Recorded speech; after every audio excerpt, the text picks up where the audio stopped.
আসসালামু আলাইকুম সবাইকে। জিএসটি কেমিস্ট্রি সাজেশন ক্লাসে তোমাদের সবাইকে স্বাগতম। আমরা আজকে জিএসটি কেমিস্ট্রির উপরে একদম এ টু জেড ডিসকাশন করব যে কোন কোন টপিক ইম্পর্টেন্ট, কোন কোনগুলোর উপর বেশি ফোকাস করবা, লাস্ট মোমেন্টে কোনগুলো মাস্ট রিভিশন দিবা। যারা টপ করতে চাও তাদের জন্য সব টপিক কিভাবে পড়লে কোন কোন জায়গা থেকে কি কি আসতে পারে, কোনগুলো দেখতে হবে, এগুলো মাস্ট।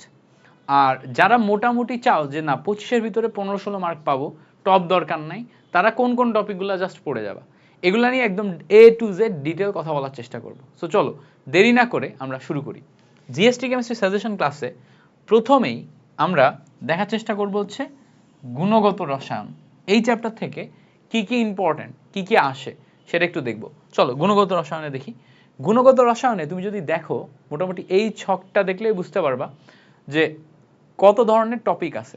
প্রথম কথা, কোয়ান্টাম সংখ্যা, অরবিট অরবিটাল, এটা একটা টপিক যেটা মাস্ট গুরুত্বপূর্ণ একটা টপিক। এটা তুমি দেখলেই বুঝতে পারছো যে এখান থেকে 5 স্টার প্রচুর পরিমাণে প্রশ্ন আসে। ইলেকট্রন বিন্যাস এবং নীতি, এটাও 5 স্টার টপিক, প্রচুর পরিমাণে আসে। আয়ন শনাক্তকরণ, সিক্ত এবং শিখা পরীক্ষা, এটা দেখো 5 স্টার টপিক, মাস্ট আসে। মূল কণিকা এবং আইসো সংক্রান্ত মাস্ট আসে। বর্ণালিমিতি, এটাও মাস্ট আসে। দ্রাব্যতা, দ্রাব্যতার গুণফল। টোটাল গুণগত রসায়নে এই 6 ধরনের টপিক হচ্ছে গুরুত্বপূর্ণ। এবার আসি, এই 6 ধরনের টপিক, এই টোটাল টপিকগুলো সাজেশন দেখে দেখে তুমি পড়তে পারবা। পড়ার জন্য কি করবা, আমি ডেসক্রিপশন এবং কমেন্টে এই সাজেশন পিডিএফ যেটা আছে এইটার লিঙ্ক দিয়ে দিব আমাদের টেলিগ্রাম গ্রুপ লিঙ্ক। টেলিগ্রাম গ্রুপে যে এটা টোটালটা তুমি হচ্ছে ইয়া করবে, এটা তো আমি এখানে বলে দিচ্ছি, তাই না? এই বলে দেওয়াটাকেই তুমি হচ্ছে যে কি করতে পারবা, বের করে বা প্রিন্ট করে নিয়ে এটা ধরে ধরে দাগায় দাগায় আগামী 2-3 দিন পড়তে পারবা। সো এটা একটু এই অ্যানালাইসিসটা একটু প্রিন্ট করে নিও, ওকে? এবার আসো, এটা গুণগত রসায়নে মোটামুটি একটা টেবিল দেখে আমরা আইডিয়া করতে পারছি যেখান থেকে আমাদের কি কি পড়া লাগবে। এখন আমরা একটু ডিটেলসে যাই। ডিটেলসে বলতে দেখো প্রথম টাইপের দিকে আসো। এখানে যদি আমরা দেখি যে পরমাণুর মূল যে কণিকা, এই সংক্রান্ত জিনিসের মধ্যে নিউট্রন সংখ্যা নির্ণয়, এটা খুব ভালো করে জানতে হবে। আইসো সংক্রান্তর মধ্যে আইসোটপ, আইসোটোন, আইসোবার, আইসো ইলেকট্রন, এই ধারণা খুব ভালো মতো শিখতে হবে। কোয়ান্টাম সংখ্যা এবং অরবিটালের মধ্যে খেয়াল করে দেখো উপস্তরে মোট ইলেকট্রনের যে ফর্মুলা, এটা থেকে প্রশ্ন আসে, এটা আমাদের জানতে হবে। কৌণিক ভরবেগের এই যে mvr equals to nh divided by 2 pi, এখান থেকেও জানতে হবে। যে কোনো প্রধান শক্তি স্তরে সর্বোচ্চ ইলেকট্রন, এইটা আমরা 2n স্কোয়ার, এই ফর্মুলা দিয়ে কিভাবে আসে এটা জানতে হবে। তারপরে কোন অরবিটালটি সম্ভব নয়, এই টাইপের যে প্রশ্ন আসলে এটা আমাদের তোমাকে জানতে হবে যে কোন অরবিটালটি সম্ভব, কোন অরবিটালটি সম্ভব নয়, এটা আমাদের মাস্ট জানতে হবে। বিশেষ করে এই যে nl ms এর মান, এইটা বের করা শিখতে হবে যে একটা নির্দিষ্ট অরবিটালের জন্য n এর মান, l এর মান, s এর মান, এইগুলো আমাদের জানতে হবে। তো এইগুলা অত্যন্ত গুরুত্বপূর্ণ। এই টোটাল সবগুলা কনসেপ্টই ঘুরে ফিরে যে কোনো জায়গা থেকে প্রশ্ন আসতে দেখা যায়। বিশেষ করে ইলেকট্রন বিন্যাসের নীতির ক্ষেত্রে আউটবাউ নীতিটা আমাদের জানতে হবে যে এনার্জি n প্লাস l এর মান যত বেশি এনার্জি তত বেশি, n প্লাস l এর মান যত কম এনার্জি তত কম। এনার্জি কম হলে সেটাতে ইলেকট্রন আগে প্রবেশ করে। বিশেষ করে কপার এবং ক্রোমিয়াম এই দুইটার ব্যতিক্রম ইলেকট্রন বিন্যাস, এটা সম্পর্কে জানতে হবে। ঠিক আছে, হুন্ডের নীতির প্রয়োগ, হুন্ডের নীতি কখন খাটে না, এটা জানতে হবে। এগুলো হচ্ছে আমাদের মোটামুটি সাজেশনের মধ্যে এই সব জায়গা থেকে প্রশ্ন আসতে দেখা যায়। আচ্ছা, এবার আসো আয়ন শনাক্তকরণের ক্ষেত্রে শিখা পরীক্ষায় কয়েকটা কালার আমাদের জানতে হবে। বিশেষ করে এই কয়টা কালার সবচেয়ে বেশি আসে হচ্ছে নেসলার বিকারক। সবচেয়ে বেশি কি আসে? নেসলার বিকারক। নেসলার বিকারক কি? নেসলার বিকারক দিয়ে কি শনাক্তকরণ করা হয়। এছাড়া এর চেয়ে বেশি যদি তুমি দেখো তাহলে দেখো K4Fe CN6 এর ব্যবহার আয়রন 3+ এবং কপার 2+, এই দুইটা কোন কালার দেয়, এই দুইটা আমাদের মুখস্থ করতে হয়। এটা মুখস্থ করে যাও, এখান থেকেই তুমি প্রশ্ন পাবা। আয়ন শনাক্তকরণে এই কয়েকটা জিনিস জানলেই তুমি প্রশ্ন পাবা, এমসিকিউ জোন এই কয়েকটা জিনিস। এছাড়া রিডবার্গ ধ্রুবক যেটা আছে, এই রিডবার্গ ধ্রুবক থেকে তরঙ্গ সংখ্যা বা তরঙ্গ দৈর্ঘ্য নির্ণয়, রেডিমেড, এটার ম্যাথ তোমাদের করাইছি, ইভেন ম্যারাথন ক্লাসেও করাইছি, এটা তোমাকে জানতে হবে। ফোটনের শক্তি, এটা একটু মাথায় রাখবা, কোন সিরিজগুলো সম্পর্কে মাথায় রাখবা। বিশেষ করে তোমার এই তড়িৎচুম্বকীয় বর্ণালীর যে প্রয়োগ আছে, প্রয়োগে এই ইনফরমেশনগুলো একটু মাথায় রাখবা যে ইউভি রশ্মি জাল ডাঙ্গা শনাক্তকরণে আইআরএ হচ্ছে ফিজিওথেরাপি, এমআরআই হচ্ছে বিজোড় প্রোটন বা ইলেকট্রনের নীতি যেটা আছে, কোন কোন পরমাণুগুলো দেয় সেটাও আমাদের মাথায় রাখতে হবে। বুঝতে পারছো? সো এই পর্যন্ত মাথায় রাখবা। দ্রাব্যতা এবং দ্রাব্যতার গুণফল, এই কনসেপ্টটা পড়বা। এটা জাস্ট একটু রিডিং পড়ে, এটা সিলেবাসের অতিরিক্ত আমি দিয়ে রাখছি। এই যে এই বেসিক কথাগুলাই যদি সিলেবাসের বাইরে থেকে প্রশ্ন আসে তাহলে আসে, এই বেসিক কথাগুলাই আসে। সো ওভারঅল এই হচ্ছে আমাদের এখান থেকে একটা সাজেশন। এই কয়েকটা জিনিসপত্র তুমি যদি গুণগত রসায়ন থেকে দেখো, ঘুরে ফিরে দেখবা এর মধ্য থেকে আসছে। সো তুমি যেটা করবা, এই সব টপিকগুলো তুমি পারো কিনা, পড়ছো কিনা একটু চেক লিস্ট করবা, ঠিক আছে, চেক লিস্ট করবা। এর ভিতর থেকেও তুমি যদি ফিল্টারিং করে হাতে গোনা 2-3টা টপিক ভালো মতো দেখতে চাও, তাহলে তুমি আমাদের টপ 35 যে টপিকের ক্লাস আছে, কেমিস্ট্রির উপর ম্যারাথন ক্লাস আছে 12 ঘন্টার, যেটা ওই টপ 35 টপিকের মধ্যে গুণগত রসায়নের 3-4টা গুরুত্বপূর্ণ টপিক আমি দেখাই দিছি, ওই ক্লাস দেখে রিভিশন দিও। আর যদি না করতে চাও তাহলে হচ্ছে তুমি এই সাজেশন দেখে ধরে ধরে নিজের মতো আগাও। আচ্ছা, এই পর্যন্ত ক্লিয়ার? আচ্ছা ভাই, পরে আসো মৌলের পর্যাবৃত্ত ধর্ম এবং রাসায়নিক বন্ধন, এই চ্যাপ্টারের দিকে একটু আগাই। এই চ্যাপ্টারে আমি যদি একটু দেখার চেষ্টা করি, বলছে অরবিটালের সংকরায়ন আকৃতি বন্ধন কোণ, এখান থেকে প্রচুর পরিমাণে প্রশ্ন আসতে দেখা যায়। আচ্ছা, এছাড়া পর্যায়বৃত্ত ধর্মের মধ্যে আয়নীকরণ শক্তির ব্যতিক্রম, ইলেকট্রন আসক্তির ব্যতিক্রম, তারপরে তড়িৎ ঋণাত্মকতার মান, এগুলো আসতে দেখা যায়। ওকে, ফাজানের নীতি, ফাজানের নীতিতে ওই যে ফাজানের নীতির বেশ কিছু এমসিকিউ আমি সলভ করাই দিছি তোমাদের, কোনটার গলনাঙ্ক বেশি, কোনটার স্ফুটনাঙ্ক বেশি, কোনটা তড়িৎ পরিবাহিতা বেশি, এই টাইপের যে কোশ্চেনগুলো আসে সেগুলো। মৌলের অবস্থান নির্ণয়, জটিল যৌগ এবং লিগ্যান্ড, এখান থেকে প্রশ্ন আসতে দেখা যায়। তো এখান থেকে কি কি টাইপের প্রশ্ন আসে এগুলোর বৈশিষ্ট্য আমি এখানে ব্যাখ্যা করছি, এটা অত্যন্ত গুরুত্বপূর্ণ, খেয়াল করো। রাসায়নিক বন্ধন এবং আন্তঃরাসায়নিক যে বল যেটা আছে, সিগমা এবং পাই বন্ধন গণনা, তারপরে হাইড্রোজেন বন্ধন, ঠিক আছে, তারপরে যৌগে বন্ধন শনাক্তকরণ, এই টাইপের যে প্রশ্নগুলো এখান থেকে আসতে দেখা যায়। অক্সাইডের প্রকৃতি অত্যন্ত গুরুত্বপূর্ণ টপিক, কোনটি উভধর্মী অক্সাইড, কোনটি অম্ল অক্সাইড, কোনটি নিরপেক্ষ অক্সাইড, কোনটি ক্ষারীয় অক্সাইড, এগুলো তুমি বিভিন্ন সময় প্রশ্ন আসতে দেখবা। ওকে, সেটাও আমাদের ভালো মতো জানতে হবে। আচ্ছা ভাই, এবার আসো একটু যদি আমরা বিবেচনা করে দেখি, বিশেষ করে দেখো এই স্লাইডগুলো একটু ভালো করে রিভিশন দিবা। যেমন ধরো সংকরায়নের ফর্মুলার মাধ্যমে সংকরায়ন নির্ণয় করতে পারো, আমি শর্টকাট অন্য ফর্মুলা শেখাইছি। ভ্যাসপাত থিওরিতে এই বন্ধন কোণগুলো আমাদের প্রচুর পরিমাণে আসে, আকৃতি মনে রাখতে হবে। ওকে, এবার আয়নীকরণ শক্তি, ইলেকট্রন আসক্তির যে ব্যতিক্রম, যেমন নাইট্রোজেনের অক্সিজেনের চেয়ে বেশি, ক্লোরিনের ফ্লোরিনের চেয়ে বেশি, ঠিক আছে, তড়িৎ ঋণাত্মকতার যেই ক্রম, এইগুলা আমরা ভালো মতো মনে রাখবো। এবার দেখো ফাজানের নীতি এবং পোলার আয়নে এই যে জিনিসপত্রগুলো যা যা আমি তোমাদের শেখাইছি, এই জিনিসপত্রগুলো এখানে আছে, লিখে দিছি আমি, দেখো এই জিনিসপত্রগুলো একটু মাথায় রাখবা। ফাজানের নীতি এবং পোলার আয়ন সবচেয়ে বেশি এমসিকিউ আসতে দেখা যাবে ফাজানের নীতি থেকে, ঠিক আছে। এই স্লাইডে যা যা আছে না সাজেশনে লেখা, এখান থেকে তুমি প্রশ্ন একটা মাস্ট পাবা। এই স্লাইড থেকে, এই স্লাইড থেকে তুমি প্রশ্ন একটা মাস্ট পাবা। সো এই স্লাইডটার পুরা সাজেশনটা ভালো মতো পড়ে যাও এই স্লাইডটা। ওকে, আচ্ছা, এবার বলছে দেখো অবস্থানন্তর যৌগের মধ্যে এই জিনিসপত্রগুলো আছে, এগুলো দেখে যাও, এটা মোটামুটি গুরুত্বপূর্ণ। অবস্থানন্তর মৌলের এই এই জিনিসপত্রগুলো মোটামুটি গুরুত্বপূর্ণ, বাট হাইড্রোজেন বন্ডের এই কয়টা অত্যন্ত গুরুত্বপূর্ণ। পানি কয়টা হাইড্রোজেন বন্ড দেয়, হাইড্রোজেন বন্ডের শর্ত, নিচের কোনটি হাইড্রোজেন বন্ড দিবে, এই টাইপের যে কোশ্চেনগুলো আছে এখানে খুব সুন্দর মতো করে লিখে রাখছি। সো এইগুলো একটু ভালো মতো দেখবা। ওকে, এবার আসো পরে দেখি এই জায়গাতে উভধর্মী অক্সাইডগুলো কারা, এগুলো লিখে দিছি। নিরপেক্ষ অক্সাইড কারা, লিখে দিছি। সিগমা বন্ধন, পাই বন্ধন কোথায় কিভাবে বের করতে হবে, এটার বের করার শর্টকাটগুলো দেখাইছি ক্লাসে, এগুলো আমি দেখাইছি। সো এইগুলো একটু ভালো মতো দেখে যাবা, কেমন, পারবা না? এই হচ্ছে আমাদের আরেকটা গুরুত্বপূর্ণ স্পট যেখান থেকে প্রশ্ন আসে। এবার আসো রাসায়নিক পরিবর্তন, এই চ্যাপ্টার থেকে তুমি কি কি দেখবা। রাসায়নিক পরিবর্তন এই চ্যাপ্টার থেকে কি কি জিনিসপত্র মাস্ট দেখা লাগবে। প্রথমে আসো একটা ছকে দেখি। রাসায়নিক পরিবর্তনে সবচেয়ে গুরুত্বপূর্ণ টপিকের মধ্যে পিএইচ, পিওএইচ এবং বাফার দ্রবণ, এইটা থেকে প্রচুর প্রশ্ন আসতে দেখা যায়। যেমন ধরো ক্যালকুলেটর ছাড়া পিএইচ, পিওএইচ বের করা, বাফারের ক্রিয়া কৌশল, কোনটি বাফার দ্রবণ হিসেবে কাজ করে, এই টাইপের কোশ্চেনগুলো আসতে দেখা যায়।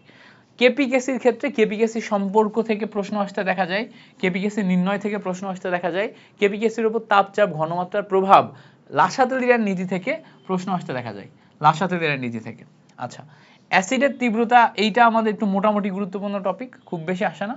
অনুবন্ধী যেটা আছে এটা সবচেয়ে বেশি আসে। কোন অ্যাসিড কত বেশি শক্তিশালী, এটা থেকে প্রচুর প্রশ্ন আসে। কোন অ্যাসিড কত বেশি শক্তিশালী, এটা থেকে প্রচুর পরিমাণে প্রশ্ন আসে। আর অনুবন্ধী কনসেপ্ট থেকে আসে। অনুবন্ধী কনসেপ্ট কোনটা বলো তো, ওই যে তোমার হচ্ছে যে ব্রোনস্টেড লাউরির যে কনসেপ্টটা আছে, এটা থেকে প্রশ্ন আসতে দেখা যায়। আচ্ছা, এইটা আমাদের খুব বেশি লাগে না, এটা খুব বেশি লাগে না, বিক্রিয়ার হার খুব বেশি আসে না, সক্রিয়ণ শক্তিও খুব বেশি আসে না, ঠিক আছে, আরহেনিয়াস সক্রিয়ণ শক্তি খুব বেশি আসে না। গ্রিন কেমিস্ট্রির নীতিমালা, এটা একটু ভালো মতো পড়বা, রিডিং পড়বা। সো এখান থেকে সবচেয়ে গুরুত্বপূর্ণ টপিক যদি তুমি আমাকে বলো, এইটা এইটা এইটা, এই তিনটা হচ্ছে সবচেয়ে গুরুত্বপূর্ণ টপিক। এই তিনটা পড়লেই মোটামুটি অল ক্লিয়ার। এবার দেখো এখানে আমি সব যেগুলো হচ্ছে সবচেয়ে বেশি গুরুত্বপূর্ণ এগুলোকে লিখে রাখছি। যেমন দেখো পিএইচ, পিওএইচ, বাফার দ্রবণ, এটা সম্পর্কে ভালো করে পড়বা, বিশেষ করে বাফার দ্রবণের এই ইকুয়েশনগুলো একটু ভালো মতো দেখবা। আর হচ্ছে তোমার বাফারের শর্তটা ভালো মতো দেখবা। তারপরে কি রাসায়নিক সাম্য অবস্থায় কেপিক অ্যাসিড আশাতেদের নীতি, এটা খুব ভালো মতো দেখবা। কেপিক অ্যাসিড সম্পর্ক থেকে যে সমস্ত প্রশ্নগুলো আসা শেখাইছিলাম এগুলো ভালো মতো দেখবা। অ্যাসিড ক্ষারের তীব্রতা এবং অনুবন্ধী জোড়, এটা ভালো মতো দেখবা, এটা মাস্ট। হ্যাঁ, এটা মাস্ট, এটা মাস্ট। কেপিক অ্যাসিড পার্ট আর অ্যাসিড ক্ষারের তীব্রতার এই পার্টটা একদম মাস্ট। ওকে, বিশেষ করে ওই যে কেন্দ্রীয় পরমাণু জারণমান যার যত বেশি তীব্রতা তত বেশি, জারণমান যার যত কম তীব্রতা তত কম, এখানে যে কনসেপ্ট আছে এই কনসেপ্ট আমাদের খুব ভালো মতো দেখতে হবে। ওকে, আর পিএইচ বের করার সময় এই যে লগের যে চার্টটা আছে এই চার্টটা অনুযায়ী তোমার পিএইচ বের করা শিখতে হবে। ওকে, এবার আসো এখানে বিক্রিয়ার, এটা আমাদের লাগবে না, এটা আমাদের লাগবে না। সক্রিয়ণ শক্তি, এটাও আমাদের লাগবে না। এই দুইটা তোমার হচ্ছে যে ইম্পর্টেন্ট কম, এই দুইটা আমাদের ইম্পর্টেন্ট কম। ওকে, সো কোনটা ইম্পর্টেন্ট কম? এইটা আমাদের ইম্পর্টেন্ট কম। আচ্ছা, গ্রিন কেমিস্ট্রি, গ্রিন কেমিস্ট্রির নীতিমালা এবং এই যে ফর্মুলা, এটা ইম্পর্টেন্ট, এটা লাগবে। আর তাপ উৎপাদী বিক্রিয়া, তাপ হারি বিক্রিয়া, এটা ফুল সিলেবাসের। এই বেসিক এখানে যে কথাবার্তাগুলো আমি লিখে দিছি এই কথাগুলো একটু সুন্দর মতো পড়বা, এই কথাগুলো সুন্দর মতো পড়বা। যদি ফুল সিলেবাস থেকে প্রশ্ন আসে তাহলে এই কথাগুলো, এই কনসেপ্টগুলাই আসবে, ডিটেলস আসবে না, এই কনসেপ্টগুলাই আসবে। যেমন ধরো এই যে তীব্র অ্যাসিড তীব্র ক্ষারের প্রশমন বিক্রিয়া, প্রশমন তাপ কত, হাইড্রোজেন ফ্লুরাইডের সাথে গেলে 68 কিলোজুল হয়, ওই ব্যতিক্রমটা, এগুলো আসতে পারে। আচ্ছা, এবার আসো কর্মমুখী রসায়ন। কর্মমুখী রসায়ন থেকে কি কি আসতে পারে একটু দেখি। কর্মমুখী রসায়নে আমরা জানি যে দুইটা কোশ্চেন আছে, একটা হচ্ছে ফুড প্রিজারভেটিভসের, আরেকটা হচ্ছে ভিনেগারের। সো ভিনেগারের ক্ষেত্রে ভিনেগার তৈরি যে ধাপগুলা, এগুলো মাথায় রাখতে হবে, কোন ধাপে কোন এনজাইম, এগুলো একটু মাথায় রাখতে হবে, কি কি তৈরি হয় এগুলো মাথায় রাখতে হবে। আর ফুড প্রিজারভেটিভসের ক্ষেত্রে ফুড প্রিজারভেটিভস রিলেটেড ডিটেলস জিনিসপত্রগুলো একটু ভালো করে পড়তে হবে। ওকে, যদি একটু দেখাই আমি তোমাকে, দেখো ভিনেগার তৈরির ক্ষেত্রে এই বেসিক সংজ্ঞা মনে রাখবা, সংরক্ষণের কৌশল মনে রাখবা, ভিনেগার তৈরির ধাপগুলাতে কোন ধাপে কোন এনজাইম ব্যবহার হয় এটা মনে রাখবা। ঠিক আছে, এই যে ধাপগুলাতে কোন ধাপে কোন এনজাইম, এটা মনে রাখবা। আর এই বেসিক ইনফরমেশনগুলো মনে রাখতে হবে যে দুধের উপাদান, মাখন, ঘি উপাদান, তারপরে দুধের মিষ্টতার ক্ষেত্রে কোনটা দায়ী, ঠিক আছে, সর্বোচ্চ প্রোটিন বা চর্বি, এগুলো আছে বেসিক ইনফরমেশন যেগুলো আছে, ইনফরমেটিভ কোশ্চেন এখান থেকে, এগুলো একটু মনে রাখবা। আচ্ছা, ফুড প্রিজারভেটিভসের ক্ষেত্রে মনে রাখতে হবে প্রাকৃতিক ফুড প্রিজারভেটিভস কোনগুলা, কৃত্রিম কোনগুলা, অ্যান্টিঅক্সিডেন্ট কোনগুলা, রাসায়নিক ক্ষতিকর রাসায়নিক পদার্থ কোনগুলো, এটা মনে রাখতে হবে। আর এগুলো হচ্ছে ফুল সিলেবাসের কোশ্চেন, একবার রিডিং দিবা, এখান থেকেও ফুল সিলেবাস থেকে প্রশ্ন আসতে দেখা যায়। ওকে, এগুলো মুখস্থ রাখবা। আচ্ছা, এগুলো হচ্ছে মুখস্থ করে ফেলবা, এই যে এই পার্টগুলো একটু মুখস্থ করে ফেলবা। ফুল সিলেবাস থেকে যদি প্রশ্ন আসে তাহলে এই সিলেবাসের এই অংশগুলো তোমার কাজে লাগবে। আচ্ছা, এবার আসো রসায়নের ক্ষেত্রে আমরা একটু দ্বিতীয় পত্রের সাজেশন পার্টটাতে যাই। দ্বিতীয় পত্রের সাজেশন পার্টটাতে প্রথমে আসো পরিবেশ রসায়ন। পরিবেশ রসায়নের ক্ষেত্রে আমরা জানি যে গ্যাসের সূত্র, সমীকরণ এবং লেখচিত্র, এখান থেকে প্রচুর পরিমাণে প্রশ্ন আসতে দেখা যায়। বিশেষ করে এখান থেকে গ্রাহামের ব্যাপন সূত্র, এখান থেকে ব্যাপন হারের কম বেশি, ব্যাপন হার সমান, এই প্রশ্ন আসতে দেখা যায়। মোল ভগ্নাংশ এবং আংশিক চাপ, এই জায়গা থেকে প্রশ্ন আসতে দেখা যায়। আদর্শ গ্যাস সমীকরণ থেকেও প্রশ্ন আসতে দেখা যায়। ঠিক আছে, ব্রোনস্টেড লাউরি লুইস অনুবন্ধী অম্ল জোড়, এটা তো বিশাল গুরুত্বপূর্ণ, অ্যাম্ফোটেরিক যৌগ, এটা বিশাল গুরুত্বপূর্ণ, এখান থেকে প্রচুর পরিমাণে প্রশ্ন আসতে দেখা যায়। সো এখানে যে কয়টা টপিক লিখে দেওয়া হয়েছে সব সেগমেন্টেশন করে দেওয়া হয়েছে, এটার গুরুত্বপূর্ণ কোনটা কত গুরুত্বপূর্ণ আমি লিখে দিছি। দেখো এই টপিকগুলো একটু মাস্ট পড়বা। হ্যাঁ, এই টপিকগুলো সেগমেন্টেশন করা, এগুলো মাস্ট পড়বা, বিশেষ করে এইটা এইটা এইটা আর পানির বিশুদ্ধতার মানদণ্ডে যে ইনফরমেশনগুলো আছে এগুলো মাস্ট পড়বা। ওকে, দেখো এখানে একটা ছোটখাটো সামারি করে দেয়া আছে, এই সামারিগুলা একবার রিভিশন দিবা পরীক্ষার আগের দিন। এটা নোটটা প্রিন্ট করে নিতে পারো, এই প্রিন্টটা পরীক্ষার আগের দিন একবার একটু ঠাস করে ছোট করে রিভিশন দিয়ে ফেলবা। এই পার্টগুলো একটু রিভিশন দিয়ে ফেলবা, পুরা পার্ট আমি যা যা পড়াইছি সব এখানে দেখো আছে। ঠিক আছে, এগুলো আছে, এগুলো রিভিশন দিয়ে ফেলবা। এই টোটাল পার্টটা যা যা পড়াইছি দেখো সামারি করে দিছি, এগুলো একটু রিভিশন দিয়ে ফেলবা। যেমন যেমন ধরো এই যে এখানে হচ্ছে লুইস অম্ল, লুইস ক্ষারক, এক নজরে একটু দেখে যাওয়ার জন্য অত্যন্ত গুরুত্বপূর্ণ, একটু রিভিশন দিয়ে ফেলবা। পানির বিশুদ্ধতার মানদণ্ডের ক্ষেত্রেও কোনটার কি ভ্যালু, রেঞ্জ টেন্সগুলো, এগুলো সব এখানে মোটামুটি দেয়া আছে। কোনটার কারণে কোন রোগ হয়, এক্সট্রা ইনফরমেশন যেগুলো মনে রাখতে হবে সব এখানে দেওয়া আছে, এগুলো কি করতে হবে, পড়ে ফেলতে হবে। ওকে, পারবা না? যেমন ধরো এই যে অ্যাসিড বৃষ্টির জন্য দায়ী, ওজোনের স্তরকে ধ্বংসকারী, ঠিক আছে? এই সে যে বেশি বেশি যে ছোটখাটো জিনিসপত্র যেগুলো আছে এগুলো সব আমাদের পড়তে হবে। আচ্ছা, জৈব রসায়ন, এটা আসি। এখান থেকে কি পড়তে হবে? জৈব রসায়ন থেকে যদি দেখি, জৈব রসায়নে সবচেয়ে বেশি গুরুত্বপূর্ণ হচ্ছে এই যে গ্রিগনার্ড বিকারক, অ্যালকাইল হ্যালাইডের এই পার্টটা। তোমার গ্রিগনার্ড বিকারকের সাহায্যে 1, 2, 3 ডিগ্রি অ্যালকোহল প্রস্তুতি, ক্লোরোফর্মের বিশুদ্ধতা, হ্যালোফর্ম, অত্যন্ত গুরুত্বপূর্ণ বিক্রিয়া। SN1 SN2 যে কি পরিমাণ আসে এটা তো তুমি জানোই। সো SN1 SN2, তারপরে হচ্ছে কার্বোক্যাটায়ন, কার্বনায়ন, এগুলার যে সক্রিয়তার ক্রম, স্থায়িত্বের ক্রম, এগুলা শেখাইছি। বেনজিন বলয়, ইলেকট্রোফিলিক, নিউক্লিওফিলিক, মানে অর্থপ্যারা নির্দেশক, এগুলা একদম বেসমেন্ট, এখান থেকে প্রচুর প্রশ্ন আসতে দেখা যায়, ঠিক আছে? লুকাস বিকারক দিয়ে অ্যালকোহলের শনাক্তকরণ, এটা থেকেও প্রচুর পরিমাণে প্রশ্ন আসতে দেখা যায়, এটাও ভালো করে শিখতে হবে। বিশেষ করে খেয়াল করো, অ্যালডিহাইড কিটোনের মধ্যে পার্থক্যকরণ, যেটা টলেন বিকারক এবং ফেলিং দ্রবণ, এটা মাথায় রাখতে হবে। কোনটি অ্যালডল ঘনীভবন বিক্রিয়া দেয়, কোনটি ক্যানিজারো বিক্রিয়া দেয়, এটা মাথায় রাখতে হবে। সমানুতা থেকে কোনটি জ্যামিতিক সমানুতা বা সিস্টার্ন সমানুতা দেখায়, কোনটি আলোক সক্রিয় সমানুতা দেখায়, আর কোনটি টটোমারিজম দেখায়, এই তিনটা সবচেয়ে বেশি গুরুত্বপূর্ণ। ওজোনালাইসিসের ক্ষেত্রে ওজোনালাইসিসের উৎপাদ নির্ণয়, মার্কনিকভ, বিপরীত মার্কনিকভের উৎপাদ নির্ণয় এবং উর্স বিক্রিয়া, এই কয়েকটা মাস্ট ভালো করে মাথায় রাখতে হবে। এছাড়া অ্যামিনের ক্ষার ধর্মের সক্রিয়তার ক্রম, এটা মাস্ট মাথায় রাখবা। অ্যামিনের ক্ষার ধর্মের সক্রিয়তার ক্রম, এটা মাস্ট মাথায় রাখতে হবে, ঠিক আছে? অ্যামিন শনাক্তকরণটা মনে রাখতে পারো, বাট ক্ষার ধর্মের সক্রিয়তার ক্রম আমাদের জন্য মাস্ট। ওকে, তো এই যে ইনফরমেশনগুলা যেগুলো আমি তোমাকে বললাম, এগুলাই আমরা দেখো একটু ডিটেলসে দিয়ে রাখছি। যেমন দেখো, ফর্মালডিহাইডের সাথে RMGX 1 ডিগ্রি অ্যালকোহল, অন্য aldehyde 2 degree alcohol, ketone 3 degree alcohol, ক্লোরোফর্মের বিশুদ্ধতা, অ্যামোনিয়াযুক্ত সিলভার নাইট্রেট বিকারক বা সিলভার নাইট্রেট বিকারক ব্যবহার করে, ঠিক আছে? এছাড়া দেখো লুকাস বিকারক কোনটা, কুইক রিভিশনের জন্য এগুলো তুমি কাজে লাগাতে পারবা। ফেনল শনাক্তকরণের জন্য আয়রন ক্লোরাইডের যে বিক্রিয়া, কুইক রিভিশনের জন্য এগুলো তুমি কি কাজে লাগাতে পারবা। দেখো এগুলো সব কুইক রিভিশন টেকনিক। কুইক রিভিশনের জন্য যা যা লাগবে সব তোমাদেরকে তুলে দিছি স্লাইডে। এই স্লাইডটা একটু দেখবা, কুইক রিভিশন করবা পরীক্ষার আগের দিন। ওকে, পারবা না? এইগুলো হচ্ছে কুইক রিভিশন, পারবা না? সব বেসিকগুলো তোমাদের শেখাইছি, এগুলো হচ্ছে কুইক রিভিশনের স্লাইড, সেগুলা কুইক রিভিশন দিবা। পরিমাণগত রসায়ন থেকে কি কি পড়বা? পরিমাণগত রসায়ন থেকে মাস্ট যেটা পড়বা, ঘনমাত্রা এবং এককের রূপান্তরের যে ফর্মুলাগুলো শেখাইছি, মোলারিটি, মোলালিটি, নরমালিটি, শতকরা ঘনমাত্রা, যে ফর্মুলাগুলো শেখাইছি এগুলা। পিপিএম এর জারণ বিজারণের ক্ষেত্রে জারণ সংখ্যা নির্ণয় মাস্ট, জারণ সংখ্যা নির্ণয় মাস্ট, ঠিক আছে? জারণ সংখ্যা নির্ণয় এটা অত্যন্ত গুরুত্বপূর্ণ পদার্থ, প্রাইমারি স্ট্যান্ডার্ড পদার্থ আর সেকেন্ডারি স্ট্যান্ডার্ড পদার্থ, এটা বের করা আরো গুরুত্বপূর্ণ। এইটার যে টেকনিক আছে এটা খুবই গুরুত্বপূর্ণ, এটা মাস্ট ভালো করে শিখবা, ঠিক আছে? এছাড়া জারণ বিজারণ টাইট্রেশনের ক্ষেত্রে তোমার তুল্য সংখ্যার যে আদান প্রদান, এটার মাধ্যমে সমীকরণের সমতাকরণ, এটা মাস্ট। তুল্য সংখ্যা নির্ণয় ইটসেলফ একটা গুরুত্বপূর্ণ টপিক, এটাও ভালো মতো শিখে রাখবা। ওকে, সো আশা করি ব্যাপারটা বুঝতে পারছো। তো এটাই দেখো কোথা থেকে কি কি আসবে, এগুলা শর্ট রিভিশনের জন্য আমরা দেখো ডিটেলস দিয়ে রাখছি, এগুলো একবার করে রিভাইজ মারবা, একবার করে রিভাইজ মারবা, প্রত্যেকটা ফর্মুলা দেয়া আছে, একবার করে রিভাইজ মারবা, ঠিক আছে? আচ্ছা, সিলেবাসের বাইরে যেমন ধরো বিয়ার ল্যাম্বার্ট সূত্র ক্রোমাটোগ্রাফি আছে, এটা দেখো তোমাকে জাস্ট কুইক রিভিশনের জন্য এটা আমরা এখানে দিয়ে রাখছি। তুমি যদি এটা একদমই না পারো, জাস্ট এটা একবার কুইক রিভিশন দিবা। যেমন ধরো এই যে অ্যাবজর্বেন্স এ ইকুয়ালস টু তোমার মানে হচ্ছে যে সিগমা সিএল, এই যে তোমার হচ্ছে যে আলফা সিএল যে অংশটা আছে, এই ফর্মুলাগুলো যদি কখনো তোমার দিয়ে দেয় পরীক্ষায়, তাহলে একবার দেখে যাবা, যাতে পরীক্ষায় আসলে তুমি একদম ঘাবড়ে না যাও। ওকে, তো এটা হচ্ছে এই জন্য তোমার রিভিশনের জন্য দিয়ে রাখছি। তড়িৎ রসায়ন থেকে কি কি পড়বা? বিশেষ করে ফ্যারাডের সূত্র মাস্ট পড়বা, ফ্যারাডের সূত্রের মান নির্ণয়গুলো মাস্ট শিখবা। এই যে Q is equals to NEF, এই ফর্মুলা মাস্ট শিখবা, এই ফর্মুলা আমাদের মাস্ট কাজে লাগবে। এই ফর্মুলা থেকে কি কি আসে এটা ভালো করে দেখতে হবে।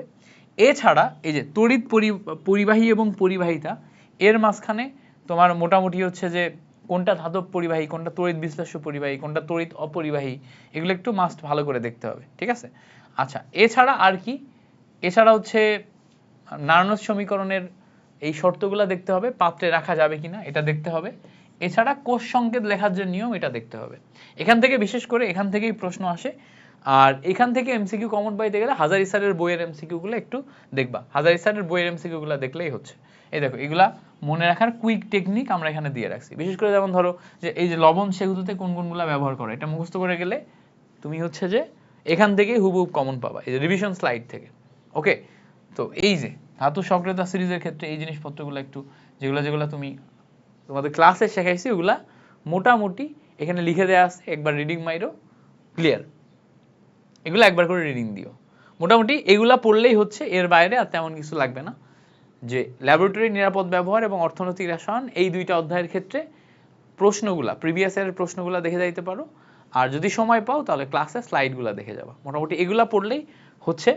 আর যদি তুমি ফিল করো যে এত কিছু তুমি দেখতে পারবা না, এটা অনেক বেশি হয়ে যাচ্ছে, ভাইয়া সব দিয়ে রাখছেন এই স্লাইডগুলোতে, আমি তোমাকে জাস্ট দেখানোর চেষ্টা করছি যে কোনগুলা বেশি গুরুত্বপূর্ণ, কোনগুলা কম গুরুত্বপূর্ণ, কোনগুলা বেশি গুরুত্বপূর্ণ, কোনগুলা কম গুরুত্বপূর্ণ। তোমার কাছে যদি মনে হয় যেগুলো অনেক বেশি মনে হচ্ছে, অনেক বেশি জিনিসপত্র দিয়ে রাখছেন, তাহলে তুমি কেমিস্ট্রির জন্য সবচেয়ে গুরুত্বপূর্ণ 35টা টপিকের যে 10-12 ঘন্টা ক্লাস আছে ওইটা 1.5x স্পিডে একবার দেখে যাবা, ওর ভিতর থেকেই তুমি কমন পাবা। আর যদি সেটাও না পারো তাহলে আমার রিসেন্ট যে 2টা ম্যারাথন আছে, ম্যারাথন 2টা দেখে যাবা। আর তোমার প্রস্তুতি কেমন হচ্ছে সেটা যাচাই করার জন্য তুমি আমাদের বিদ্যার্থী ওয়েবসাইটে একটা 50 টাকায় মডেল টেস্ট দিতে পারো, 5টা মডেল টেস্ট সেট করা আছে, যে কোনো সময় দিতে পারবা। জাস্ট ওয়েবসাইটে যাবা, যে একদিনে 2টা করে মডেল টেস্ট দাও, আজকে 2টা দাও, কালকে 2টা দাও, পরীক্ষার আগের দিন একটা দাও। ওই মডেল টেস্টগুলো দিলে তুমি তোমার নিজের প্রস্তুতি যাচাই করতে পারবা এবং কি টাইপের মিস্টেকস হচ্ছে, কোন সাবজেক্ট আগে দাগাবা, কোন সাবজেক্ট পরে দাগাবা, এগুলো সম্পর্কে একটা ক্লিয়ার ধারণা পাবা। আশা করি পুরো জিনিসটা বুঝতে পারছো। Thank you so much for watching this video.